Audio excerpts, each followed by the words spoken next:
Capítulo 19. Enquanto isso, Bunny e os outros pescadores seguiam o barco de Simão Pedro mar adentro, pela direção das velas. Ele entendeu que estavam em algum ponto oposto à vila pesqueira de Betsaída. Mesmo àquela hora, o garoto enxergava as fracas luzes que piscavam na sombra dessa cidadezinha. 10 ou 12 barcos de Cafarnaum estavam agrupados, e à luz pálida do luar, Bunny podia ver dezenas de outras cidades ao longo das praias do norte e oeste. Ele havia perguntado se Joel podia ir com eles, já que o pai de seu amigo tinha 2 outros primos ajudando no barco pesqueiro da família. O barco de Simão Pedro era grande. Em ser tratando de barcos pesqueiros sobre a água, Bunny podia ouvir Jesus e os discípulos cantando um hino. Aquela noite, todos os pescadores pareciam aglomerar-se perto do mestre com seus barcos, como se ele exercesse algum tipo de influência sobre eles. Bunny não se surpreendia. Se Jesus podia fazer milagres inacreditáveis de cura em favor dos enfermos em Cafarnaum, talvez os pescadores achassem que ele lhes daria boa sorte durante a noite de pescaria. Antes do entardecer, Bunny tinha ouvido no cais alguns dos mais experientes pescadores mencionarem essa esperança. A maioria dos pescadores era de judeus, mas eles também não tinham muito conhecimento.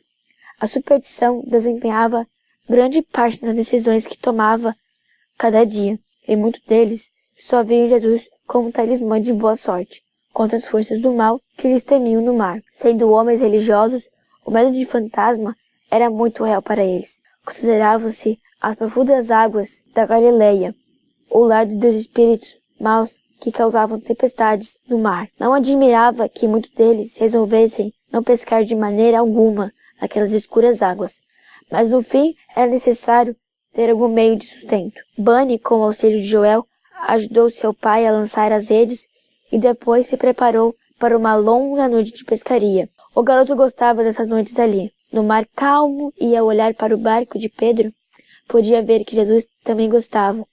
Nesse momento, o rabi estava sentado ao leme do barco, observando a lua prateada erguer-se no horizonte oriental. Bunny sabia que Jesus precisava de um tempo como aquele, sem pressa e sem o apelo das multidões que o buscavam.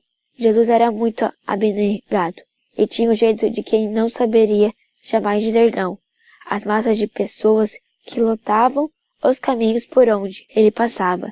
Seu grande coração sempre lhe expressava simpatia, sempre as curava, as ensinava e dava atenção aos seus problemas.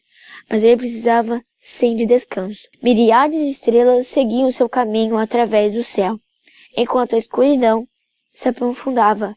Bunny achou que nunca tinha visto uma cena tão pacífica.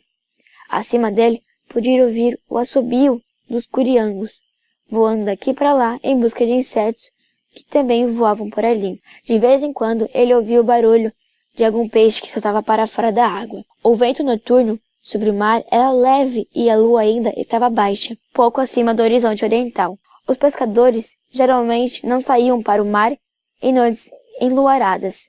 Nessas ocasiões, os peixes não vêm à superfície, porque os predadores noturnos, como aves e peixes maiores, podem vê-los melhor. No entanto, essa noite, a lua ainda nem chegava a ser crescente, de modo que o reflexo de sua luz era fraco.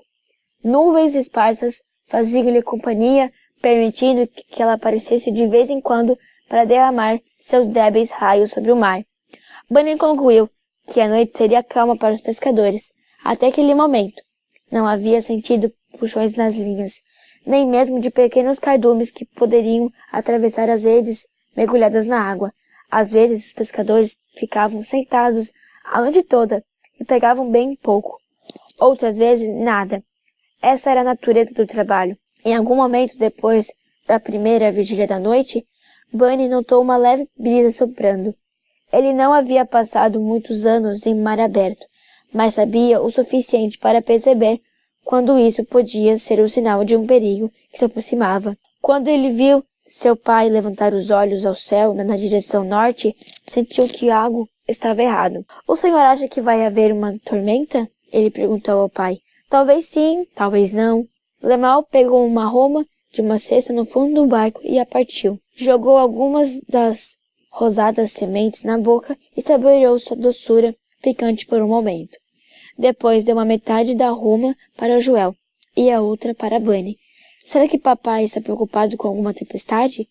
Bunny quis saber. Era difícil dizer, mas várias vezes, durante os minutos seguintes, ele notou que seu pai observava o céu. Quando, porém, o vento atingisse as velas do barco, dando-lhes um empurrão, Lemal ficou em pé. Acho que seria melhor levar este barco a algum porto, algum lugar onde possamos ancorá-lo devidamente, disse ele com um senso de urgência na voz. Garotos, ajudem-me a puxar as redes para dentro. Os pescadores, nos outros barcos, também estavam trabalhando para puxar as redes. Eles gritaram uns aos outros, dando orientação sobre que direção tomar e como melhorar chegar lá. A maioria dos barcos na região estava com as velas içadas, mas quando o vento batia no tecido, Bunny podia ver que os altos mastros das embarcações começavam a inclinar-se, como Rajada comentava. Ele olhou para cima, para o céu estrelado, que rapidamente desaparecia por trás de uma cobertura de nuvens, e entendeu que chegar à praia não seria fácil. Relâmpagos iluminavam o céu. Bunny se indagava se as embarcações seriam alvo dos raios no mar aberto, como era o caso. Ele soubera dos homens e barcos com seus altos mastros sendo vítimas desse fenômeno em noites tempuosas. Os raios faiscavam em fantásticos tons de rosa e amarelo, e também quase um branco azulado. Às vezes os feixes de luz resplandeciam num instante e em outros momentos percorriam lentamente o céu, de leste a oeste, como se tentassem cobrir todo o horizonte, e as trovoadas sempre acompanhavam, ao ver os zangados relâmpagos. Bunny sabia que horrendos estrondos os seguiriam, por vezes um segundo depois, por outras 2 ou 3, para os raios mais distantes. Os colossais estrondos das trovoadas de partir, o tímpano pareciam dividir o céu em 2, fazendo o barco vibrar e agitando os nervos de Bunny. Ele estava assustado, mas escolheu não permitir que a tormenta o intimidasse. Podia ter apenas 12 anos, mas não queria ser controlado pelo medo. Era um pescador como milhares de homens e rapazes antes dele, por séculos naquele mar agitado por tempestades. Diga-me o que fazer, Bunny gritou enquanto seu pai prendia a vela que se havia soltado de novo e se agitava furiosamente. Joel já estava numa extremidade da vela, tentando ajudar Lemuel a controlá-la. Acho que teremos uma verdadeira batalha, gritou Lemuel sobre as luzes dos relâmpagos. É melhor você segurar nesse leme, Bunny. Bunny pulou para trás do barco, na popa, e agarrou o longo cabo de madeira preso ao timão. O largo e achatado leme era usado para guiar a embarcação na direção que os pescadores desejassem. Mas quando Bunny agarrou o leme, percebeu que o trabalho não seria fácil. O vento havia aumentado de forma dramática nos últimos minutos, fazendo com que as velas e o próprio barco se agitassem de um lado para o outro, sacudindo o timão com violência. Não consigo segurá-lo, gritou Bunny com todas as forças. Lemal viu que era o leme, na verdade, que controlava seu filho. O rapaz fazia o seu melhor, mas a peça se virava de um lado e de outro, jogando-se para todos os lados na popa do barco. Veja se consegue prendê-lo no lugar, gritou Lemuel, tentando controlar a vela. Entretanto, sua ordem se perdeu no meio do que se havia rasgado e soltado de suas amarras de novo, e balançava literalmente o vento. Juntos todos se puxaram para baixo e amarraram no lugar. A única solução não seria apelar para os remos. O barco de Lemuel não tinha muitos remos, apenas 2 jogos, e havia só 3 ocupantes no barco, de modo que Lemuel sentou-se para remar de um lado, enquanto os 2 rapazes se sentaram do outro. Seus braços fortes com facilidade equilibraram os esforços dos 2 garotos do outro lado, mas isso não parecia fazer muita diferença naquela noite. Embora os 3 remassem com muito esforço, nada do que faziam estava ajudando no meio daquela tempestade. Bunny piscava na escuridão, olhando as ondas selvagens que se quebravam contra o barco.